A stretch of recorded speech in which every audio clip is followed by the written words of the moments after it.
Hello, everyone. I'm Barbara Tien, and it's a delight to welcome you today to Emma Explores with Emma Cox. Each month, Emma joins us to share special stories from within her family tree and then little tips on how she got there. So, with that, I'm going to back out and welcome Emma Cox. Go ahead, please, Emma. Thank you very much, Barbara. I'm just going to share my screen with you. Give me one moment. And here we go. So today we're going to be talking about publishing. So I'm going to be referring to one of my ancestors. His name was Edward William Cox, and some of his things about his publishing business and his successors and other people within the wider family, because this is an area where there are quite a few people in my family who are involved in publishing. So that's publishing of things like books, magazines, newspapers, articles, that sort of thing, quite relevant to what we're doing today on Substack. For anybody who doesn't know me, my name's Emma Cox, family historian and genealogist based in the UK, and I do all sorts of things to do with family history and genealogy, as it says on the screen there. Also have my podcast, Journeys into Genealogy, and interview people, and there's over 120 episodes on there now. So today, this topic is going to cover writing, publishing, inheritance, patterns and trends within the family tree. So we're starting with Edward William Cox. Now, he was born in 1809 and he died in 1879. And this is a picture of him. He was an entrepreneur, and this is from the Illustrated London News. Hang on, come on. And a brief background to him. He was born in Taunton, down in Somerset in the West Country. And he started off, he wasn't always a publisher. He was trained as a solicitor, and he published magazines and newspapers across England. So there were some he did in Somerset. He moved to London, started or took over some in London. So he worked across the UK. He is my 3 times great-grandfather. His first one was a newspaper called the Somerset County Gazette, and he published that in 3 towns called Taunton, Bridgewater and Wells in Somerset, and that was launched at the end of December in 1836. And it was a 3.5 pence 4-page broadsheet. And the quote is, "It was established by public subscription of the nobility, gentry, and inhabitants of Somerset to supply its commerce and agriculture with a general medium for communication and advertisements." And advertisements were very important because they were how the revenue was brought in. So in a lot of cases, the whole front page of some magazines and newspapers was advertisements. 180 years later, it is still published, although he sold it, or one of his descendants sold it in the early 20th century. So it's just celebrated its 180th anniversary. And he went on from that start to set up something called the Law Times, which he was a solicitor. He practiced in London, and he found that there was a need for news to be shared within the legal community. So that could be who was working where, the type of cases they were working on, all sorts of different things. So that was set up in 1843. And these are the sort of things that they actually talked about. So this is just before saying that they're launching it. So the Law Times, new subscribers can begin with the new year. It's a journal of practical law and the organ of the profession. It contains the most early and complete reports of all the courts, comments and intelligence on every branch of the law, and the advertisements of the profession and of estates, etc., for sale. Price 1 shilling. And the Law Times office was at 29 Essex Street in the Strand. And it also mentions another one called The Critic, which actually is another one of his. So this actually celebrated its centenary, so 100 years in 1943, and I found a little newspaper extract of this. And basically, it contains forwards by the Lord Chancellor and the Lord Chief Justice and lots of influential legal people saying, congratulations, you've done a very good job to actually last for 100 years. And the Law Times itself led to several other newspapers and magazines. There was one called The Magistrate, or the County Courts Chronicle, which came out monthly. And this is the header for that one. So you can see it was 1 shilling and 6 pence. And if you had a stamped one, so it was sent to you, it was 1 shilling and an extra penny there. by the editor of and contributors to the Law Times. So this actually started off as a column within the Law Times newspaper, and it transitioned to being its own separate publication. Another one that it led to was called The Critic, and this started as a book review section of the Law Times. And then again, that went on to its own separate magazine journal. And then that gave rise to something called the Clerical Journal. So he was an entrepreneur. He set up lots of different things, or he took something and he adapted it. He made it successful. He was very, very good at what he did. And this is a little testimonial or a little present that people made for him. So this was testimonial to Mr. Cox, editor of the Law Times in 1859. So sorry about the layout of this. This is actually all around the picture, but to make it fit on the screen, I had to sort of cut it up slightly. So it says, we have the honour of presenting a piece of plate in acknowledgement of his valuable services to professional. We have the pleasure of engraving it. The large silver centrepiece consisting of a richly chased vase standing on a square plinth with 4 panels for the inscription and armorial bearings. Don't know quite how big it was, but I'm assuming it was probably maybe a foot high, maybe 2 feet high, so it was quite large. And this artistic piece of metalwork was designed and manufactured by Mr. Metcalfe Hopgood of Bishopsgate Street. Now, Edward William Cox also went on to publish other things. In November 1854, he bought a publication called The Field newspaper. So this had been set up about 1853, that should say, not 1953. But the person who set it up, I think it was 2 people together, they didn't do terribly well with it. So he saw it as an opportunity and he bought it for, I think, about £1,600. And within, I think it's 5 years, it was producing £20,000 a year for its proprietor. So he made an awful lot of money through this. And this is what it looked like, the first issue that came out. So you can see the field there. You've got foxes, you've got hounds, you've got rabbits, you've got people on horseback, you've got guns, fishing rods, men fishing, trees, all sorts of different things there. So it must have been quite something to actually read it. And the field actually continued for an awfully long time.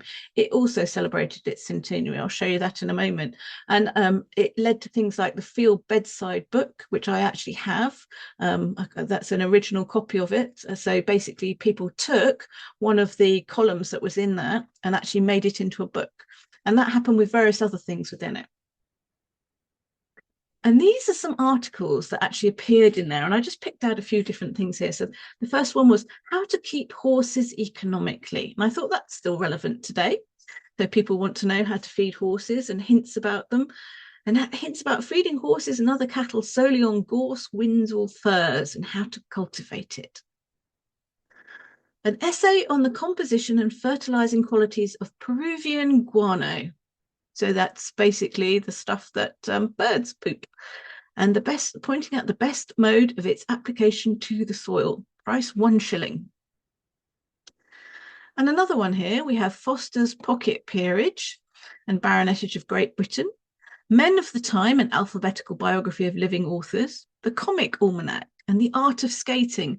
So it was very varied, the different things that were actually put in there, but it was all thought that these sort of things would appeal to its audience, who were men who enjoyed hunting and fishing or came from a fairly wealthy background. Country gentlemen was how they were described. And I actually have a copy of this document here, this journal, The Field. So this is the centenary edition. And I inherited some bits and pieces, or my father did, from my great uncle Charles, who will be a subject for next year. And he had the centenary copy of The Field in there. And so I flicked through it in preparation for doing this. So this came out in 1952 and picked out some of the different adverts and things that I thought were quite fun. So in the 1890s, cats, 6p each, looks like a real live cat and stands 13 inches high when stuffed, even dogs deceived. And a little bit below that, independence through the bicycle, the real women of today and tomorrow are sharp, wide awake, aggressive and self-assertive. They know no fear, and what sense of shame they have wears a different aspect from that of their ancestors. They stand no nonsense and need no help, save in the matters appertaining to their machines. Then we move on a little bit, and we have an insatiable carnivore. Oh, how voraciously you roar. Is it because, like us, you feel you need a Guinness with your meal? Now, Guinness has been around an awfully long time. And this was an advert from, I think, about the 1950s. This was one from the centenary issue there. And you can see that the man holding his Guinness is actually running away from the lion quite successfully in the background there. And I also managed to find out the actual first edition of the Field. I don't have a copy of this, but this is actually from the British Newspaper Archive. Sorry, no, this is an extract from the first edition, which is from what I've actually got at home. And I found some other things on the British Newspaper Archive. But this was really useful because I have been looking for a long time to try and find out where the Field offices were. And I've got a copy of a picture like the one in the bottom left-hand side there, which shows the Queen and the Field and things the outside of the building as a curved building. And I believe that that's on the end of Fleet Street, down near the tube station, but I've never actually found that building, and I'm not sure it still exists. And then another one is the Field House off Chancery Lane in the City of London, where it was edited from 1891 to 1939. And again, I don't think that building still exists. So actually seeing photographs of them in situ hopefully means that I can go up to London and see if I can actually find them next time. I have an idea about where they were, and one of the places was called Bream's Building, and I'm not sure if that's the same place as the one in the middle there. But this is a lovely article. So it talks about yesterday, today, and tomorrow, and a reply to the greetings of our well-wishers and a statement of our intentions for the future. That's the first part of it. And then the second part of it is talking about the previous century. And basically, it talks about the history of it. And I just wanted to pick out one or two bits and pieces here. So Sergeant Cox was my ancestor. Edward William Cox was a sergeant at arms, which basically was a precursor to the KCs and QCs in the legal profession today. So they senior barristers is basically a good way of describing it. So he stated explicitly that he intended to inform and amuse those who take an interest in rural sports, amusements, or occupations, from the country gentleman, the lord of acres, to the man of business who goes home after his day's work in town to enjoy his garden and his paddock. And then it talks about different people who work for it there. And then it carries on here, and it talks about John Crockford, owner of the Clerical Directory bearing his name, which was also incorporated in the business of Sergeant Cox, was entrusted with the management of the firm, and another important property was added to it when he bought the Queen in 1862. And then it even mentions more people here. So Horace Cox was assisted by his son. So Horace is another of my great-grandfathers. He was, and I will explain it in a minute, he was Sergeant Cox's nephew. And then it goes down to Percy Cox, who's my great-grandfather. So he was on the editorial side of the Queen. So I've got more details in here about the precise newspapers and magazines that different people looked after, which I didn't have before I actually read this. So this was really useful reading this. And finally, the Cox family decided to sell their property. The purchasers were the Right Honourable Walter Runciman, afterwards Lord Runciman, and his father, Sir Walter, who became Lord Runciman. And they took over in 1919 there, he sold it. And then the Queen Centenary Edition. Again, this is another one collected by my Uncle Charles in 1961, this particular one. 2 and 6. One of the adverts within, a lady in a very smart wedding dress of parchment Duchess satin with matching Nottingham lace, train cut in one with the dress, price 89 guineas. And I just thought that's a beautiful picture. Available only from Alexandrine Limited, 60 Grosvenor Street, London, W1, till Mayfair 0763. And also in Nottingham. So Nottingham is where the lace came from. And then we're a little bit more up to date here. We are, again, in the 60s. Travel happy with California and Crimpoline. Fly to California in style by BOAC Rolls-Royce 707 jetliner. However far you travel, when you wear your California dress made in uncrushable Crimpoline, you'll arrive as immaculate as you were at takeoff. Later, tub your dress by hand or machine, tumble or spin dry it. And it's lovely to see different things that people the different styles and fashions of the time. So when we look at it, the centenary edition cover is going back to what the fashions were in the 1860s, and then we've got the fashions here in the 1960s. And I just thought this was a lovely photograph here. This is a lady talking about bingo. Great expression there. And then towards the end of the magazine, it included different advertisements in there. And this is the block makers, so the people who created the blocks that they actually use for doing the printing. So they've done the reverse of that, and they've got the different things on there showing the process of actually getting the magazine created. So Edward William Cox's will, he was actually very specific in his will when he died about what he wanted to happen with all his newspapers and things. So my newspaper property, copyrights, including the Field, the Law Times, Queen, Exchange and Mark, Country, County Courts Chronicle, Royal Exchange, and all others belonging to me at the time of my decease, and anything else that is purchased or acquired by my trustees.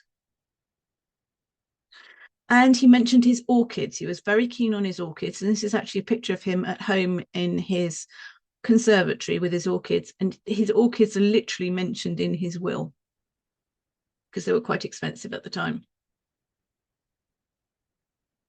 And again, in his will, he talks about two of his nephews. So Horace Aubrey Cox and Leonard Upcott Gill are managers of some newspapers and publications, and there were specific legal agreements in 1878 and 79, and they must have been done.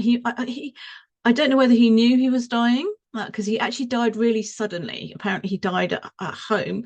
He was talking, and he was a local magistrate, and he had his dinner, and he sat down in his chair, and he died pretty much.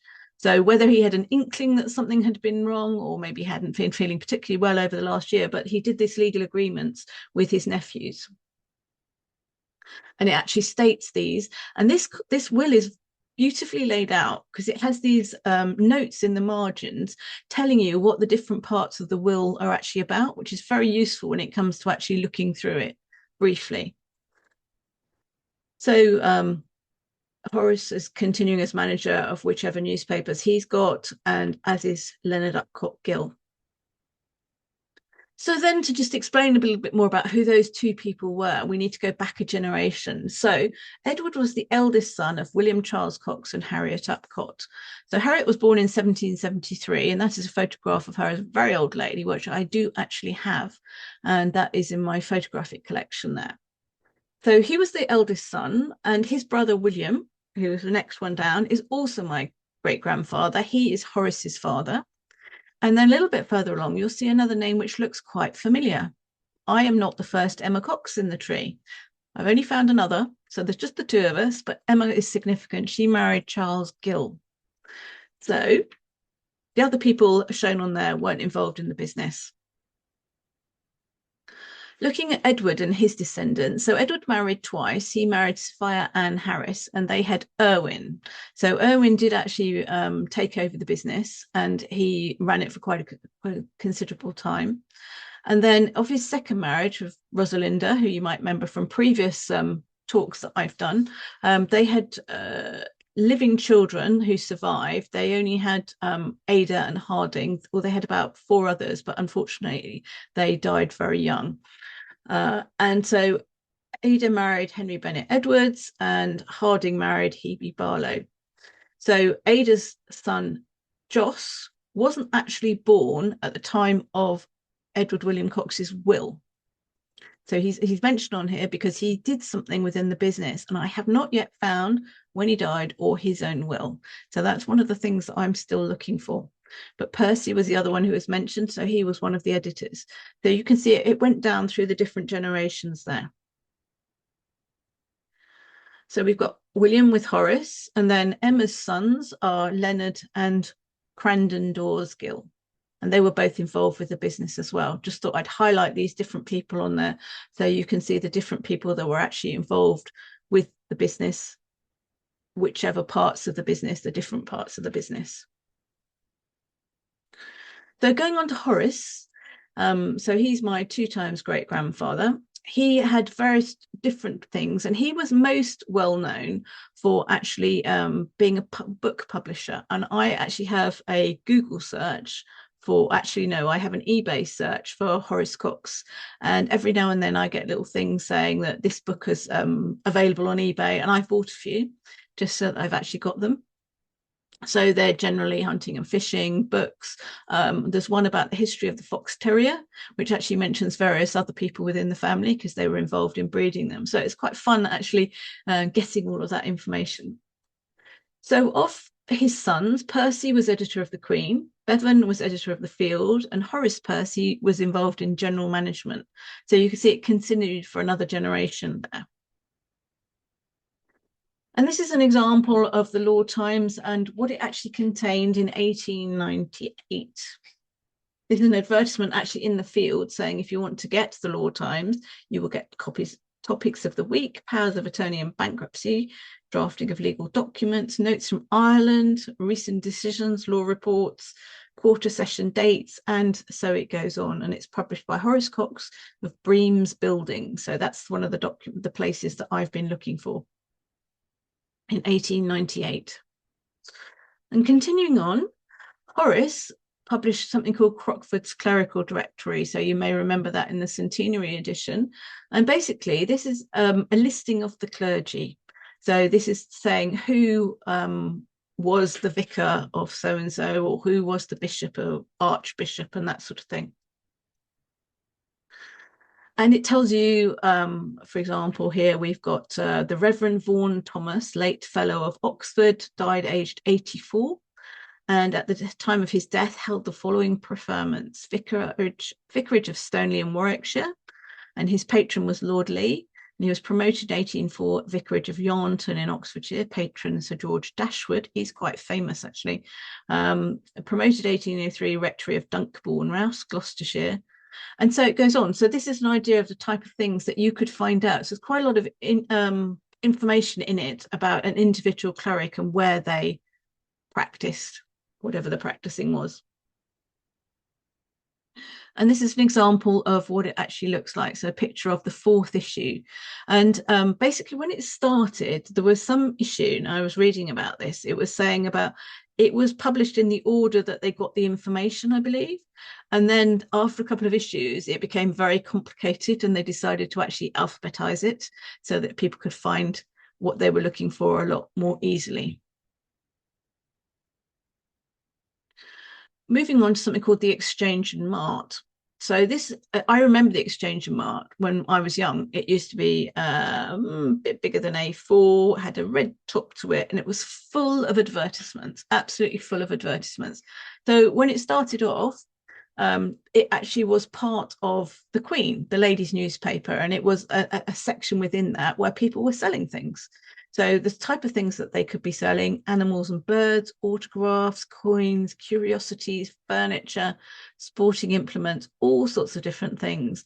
So people can exchange, and they can sell things, or they can put things that they want there.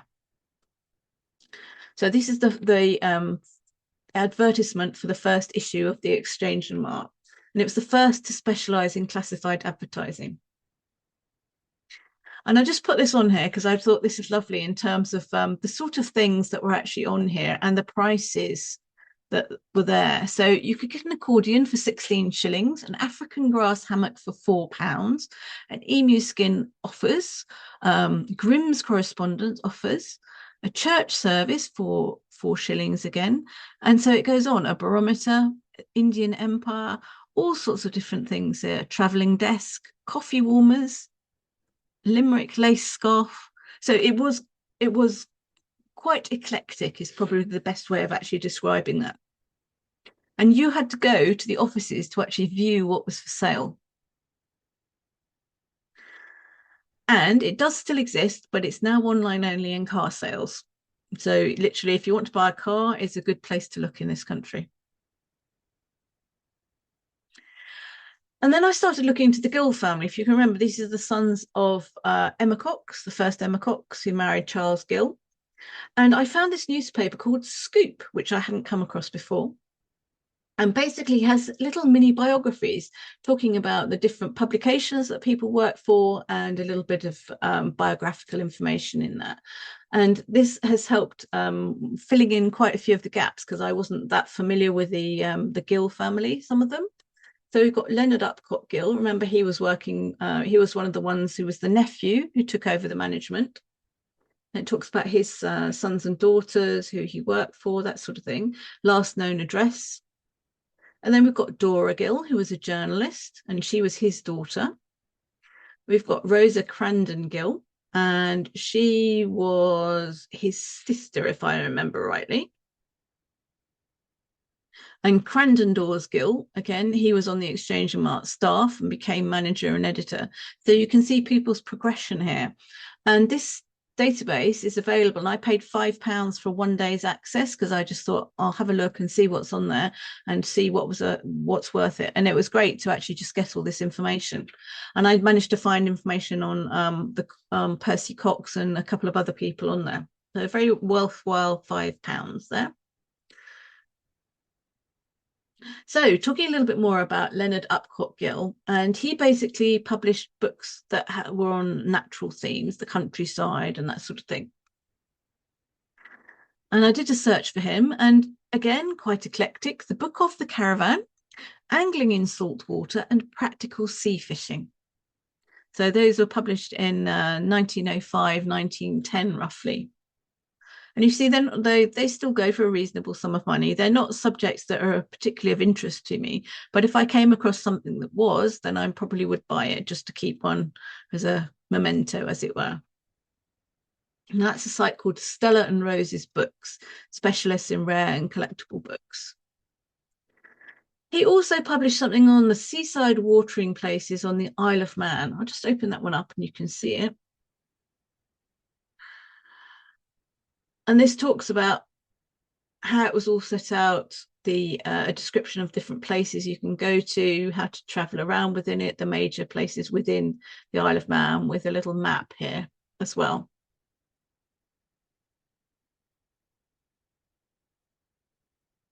And I thought this one was rather fun. Speaking Parrots, Coloured Plates. Beautiful book. And I would like to have this one, but unfortunately, I'm not going to pay $350 for it. That's a little bit too much. And I found a newspaper article via the British Newspaper Archive saying where somebody was defaming him. And it said that publisher of the Bazaar and Exchange and Mart, Mr. Lewis Edmonds, appeared to prosecute. Mr. Barton Brown defended. Mr. Edmonds said during the last 7 months, the prosecutor had been persistently annoyed by the receipt of libelous postcards from the defendant. He'd not contented himself with sending to his office, had addressed a letter to the editor and proprietor of the Stopkeeper, as follows: Gentlemen, please will you kindly insert this advertisement in your columns 3 or 4 times, and greatly oblige yours truly, N. Joyce. P.S. I am a taker in your newspaper and also an advertiser. The advertisement read as follows: Money stopped sick by the Bazaar people. Please write N. Joyce, Tulse Hill. We have only got 2 summons against such dishonest people. We should like to got 40 or 50. And so basically, he's libeling them. And he basically was asked to apologize and paid 5 guineas and about a bond of £100 to be on good behaviour for a year. And I just thought that's quite an interesting story. The proprietors cracked up Bazaar, catch them alive, and pickpocketing newspaper. People got away with all sorts of things there. I mean, it's a bit like what people say on social media today, but they actually took out advertisements and put their names on the bottom of it. What helped me in my own research? So Wikipedia is always good, but do actually make sure that the sources that you check on there are correct. Family wills. So I had William Cox's that I got from the London Archives, that's now called, it should say there. The Dictionary of National Biography for his biography there. British Newspaper Archive. JSTOR is another site that a lot of people don't necessarily go to, and they had articles on him on there. Aid Books, that's where the Speaking Parrots came from. So always a good idea to look at all the secondhand booksellers, and you can actually set up alerts on there, and they'll email you if they've got different, they get any results for those searches. Stella and Rose's Books again. scoop, as I mentioned. So that's it for today. Any questions? Fantastic. I thank you so much, Emma. That was a fun romp. You found me as you were talking about buildings. I can't help myself in London. I went immediately to Google Street Maps. I've been back to London in a very long time. I lived there for 6 months as in high school and have this image. And of course, you see the Google Street View and you say, wait, oh yeah, they're modern cars. And also, a lot of But the buildings have gone because there's been so oh, I much know. construction, and even the Yeah. streets have gone. So, trying to find some of the old street names. There's some quite good guides actually for old London street names if you want to find them. Mm, Yeah. that's it. I remember a post that you did way back when showing using the maps and finding a particular triangle area. Yes. And you sent me to the Scotland, the The National fabulous Library of Scotland. National Yes. Library of Scotland with their fabulous map collection. Um, so I was just, I got lost. I had a good time. Now, where is there's the tube. But it's a great way to look at it. I'm astonished at how many modern buildings are simply designed to look old. I'm like, that's not old. One of the questions that I had was William Edward Cox, having started out with his books relating to the kinds of things that attorneys need to have published. I thought that was rather charming. Was he actually an attorney himself to know what those needs would be? Oh, yes. He was a trained solicitor, and he had his he was in Lincoln's Inn, which is one of the inns of London. And he was never particularly successful as a solicitor. He was a sergeant at arms. He actually got the stained glass from the old sergeant's inn in London, and he installed that at his house north of London. So I've got details of that as well. So yeah, he was definitely involved in the legal profession. He was aware of what it did. In terms of family, his father-in-law was the commissioner of bankruptcy. So his father-in-law was John Simon Martin Fonblanc, and there was a good legal profession down that side. So he was heavily involved in the legal profession as well as doing publishing. Right. But sounds like in his heart, he was an entrepreneur and Yes. always seeing what those angles were and what was happening. And, it doesn't hurt to be a solicitor while you're doing all of that because you know how your contracts are going to be written and whatever Yeah. else. But in those days where the costs of publishing had suddenly changed so much, it's like Silicon Valley. Those are the high Yeah. times. That's really And if you amazing. look at Fleet Street. his Wikipedia entry, you can see he wrote various books himself. He was interested in psychology, I think it was, and he set up. I'm probably going to get this wrong. The British Psychology Society or something like that. It was psychology, it wasn't psychiatry. But he had interest in that. He had interest in spirituality, all sorts of different things. So he wrote quite a lot himself. It's a great example of the moment in time when a technologies suddenly makes the economics of a business change Mm. and you're inventing it. We today, even imagine that guy in 2000 and the websites he would have been creating. He would Elon have been Musk of his creating a day, Google. probably. Yeah, he Yeah, because he yeah. left the equivalent of millions.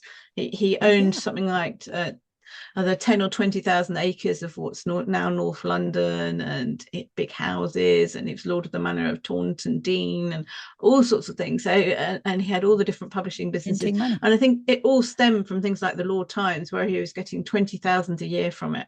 That's a Right, lot of money. because that was needed.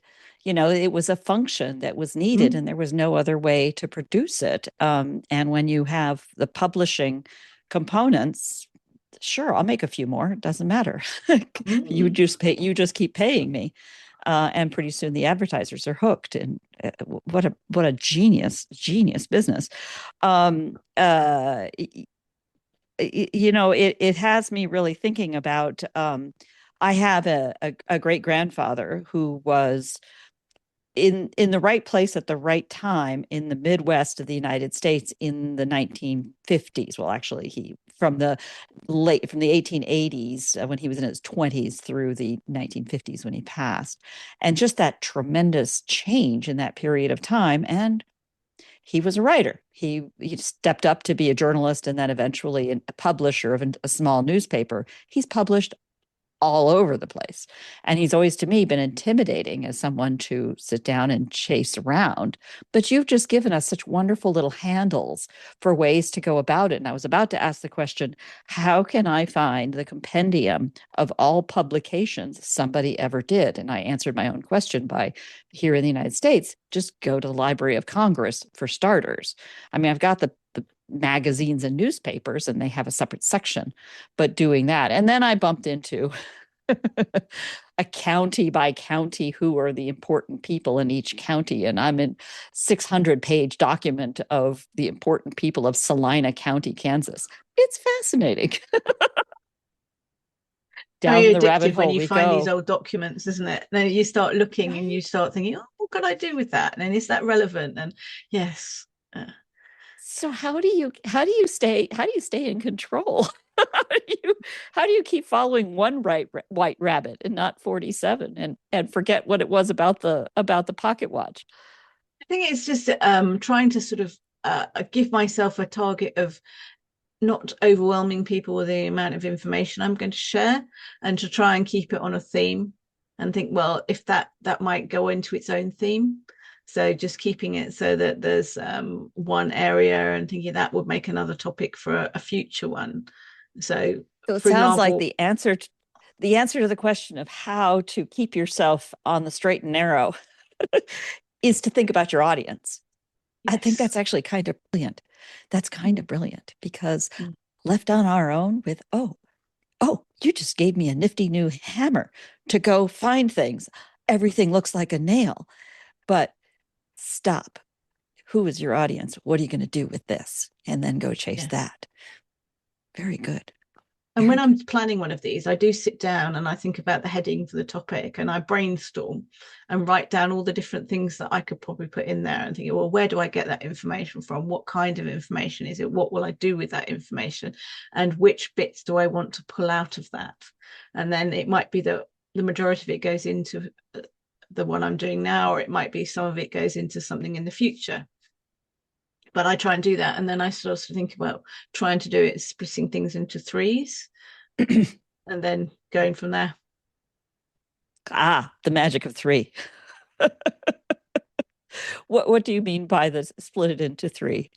So it could be where you what you're looking for. So starting with where are you finding the information? What sources are you looking for? What information have you got? What are you actually going to be doing with it? So I try and sort of think about, am I going to talk about three people? Am I going to take three different elements of something? Am I going to focus, for example, I could have done this in lots of different ways. I could have just said, right, I'm just going to look at purely Edward William Cox and the newspapers that he published, the periodicals that published. But then it actually makes it more interesting if I then take it to include other people within it and how that developed. And so the different things that he created or other people created, and the way that it, so it's a pattern, looking for patterns and things and inheritance, and thinking, well, it started as this, and as it went down the generations, it morphed slightly into something slightly different, and then it changed a bit more, and then that was the end of that line, or it carried on, or whatever you actually did with it. So in this case, for example, it went from being a solicitor into a publishing industry, a publishing empire. Yeah. And it sounds, I can sort of see scenes of succession in terms of I don't know if you have that show there, a whole family empire and how that passes down and where that creates. Other questions from the rest of you? Other thoughts? You're on mute, Go ahead, Jennifer. Jennifer.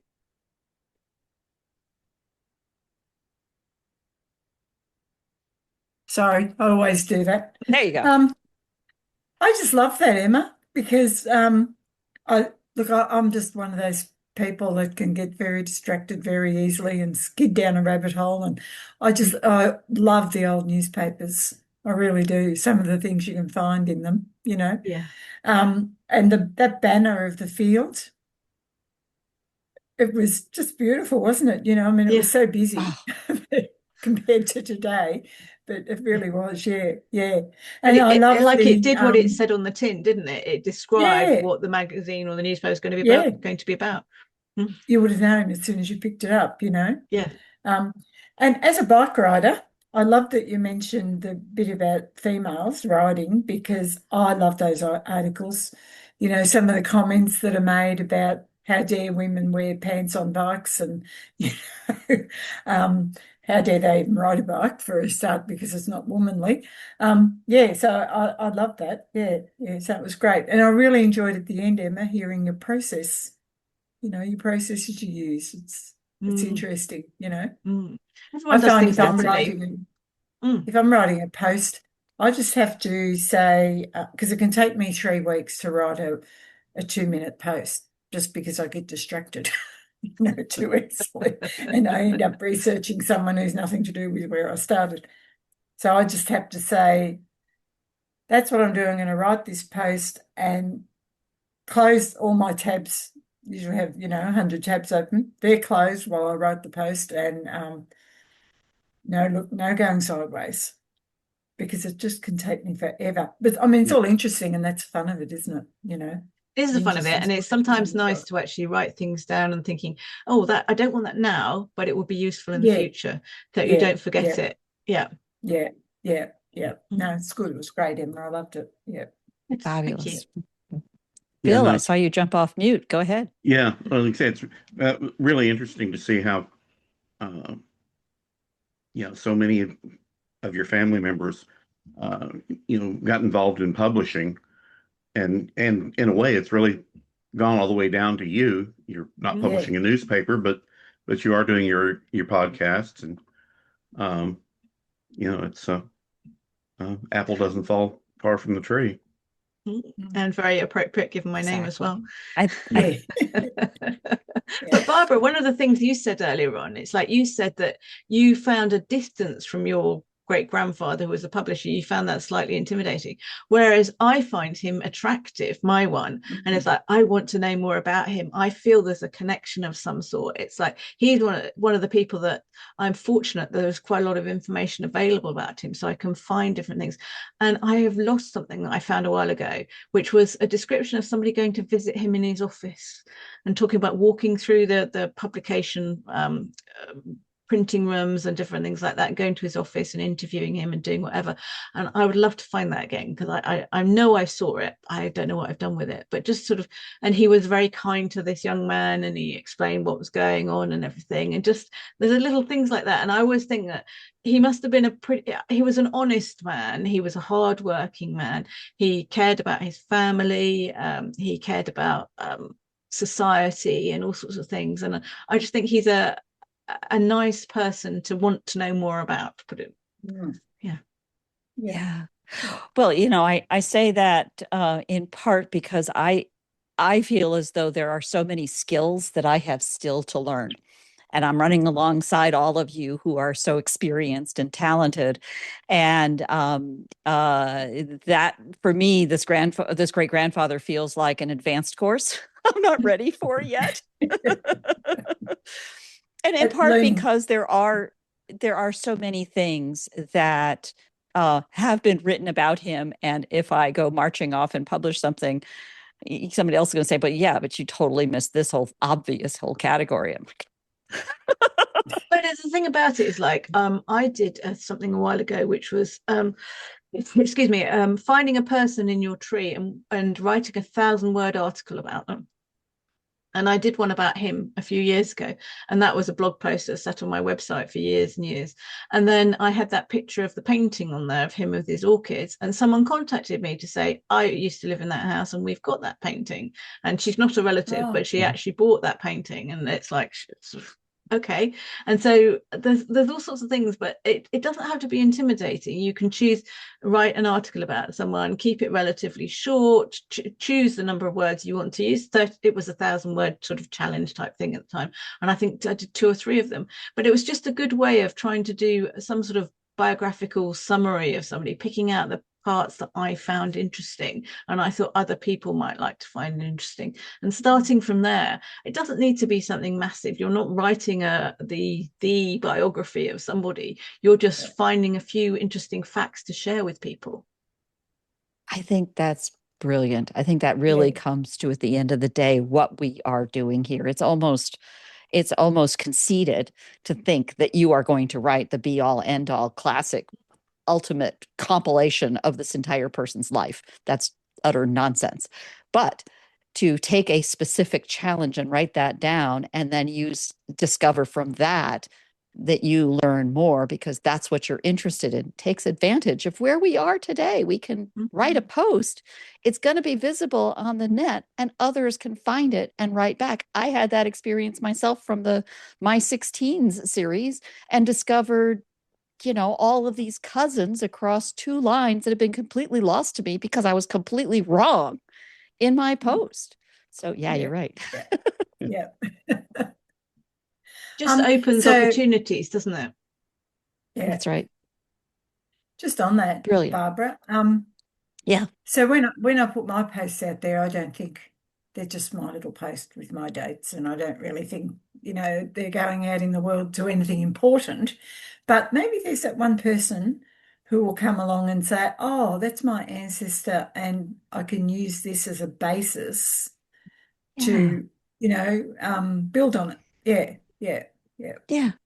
It dawns on me, it's a little bit like I was flipping through a high school yearbook the other day and seeing these pictures of old friends and comments that people added. At the time, they were a big deal, but in retrospect, of course, it's a little trivial nothing.